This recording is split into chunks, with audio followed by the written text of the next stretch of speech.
Kevät saa mut aina liikkeelle ja ulkoilemaan. Mutta mä haluaisin tehdä jotain muuta kuin vain juosta pyöräilevien lasten perässä. Mulla ei nimittäin itselläni ole ollut polkupyörää moneen vuoteen ja tänä keväänä mä olin sen päättänyt itselleni hankkia.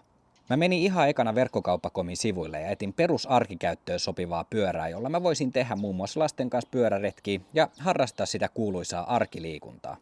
Verkiksen laajasta sähkö-, tai vaikka kaupunkipyörien valikoimasta löytyi helposti mulle sopiva arkikäyttöön sopiva pyörä. Ja miettikää tätä.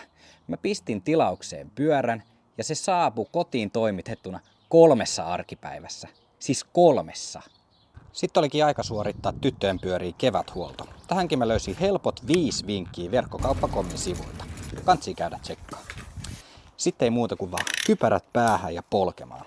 Sillä aikaa kun me lähdetään tyttöjen kanssa pyöräretkelle, niin osallistu sä Baana Suokkipyörän arvontaan Verkkokauppa.comin TikTok-tilillä. Arvonta on käynnissä 27.4. saakka.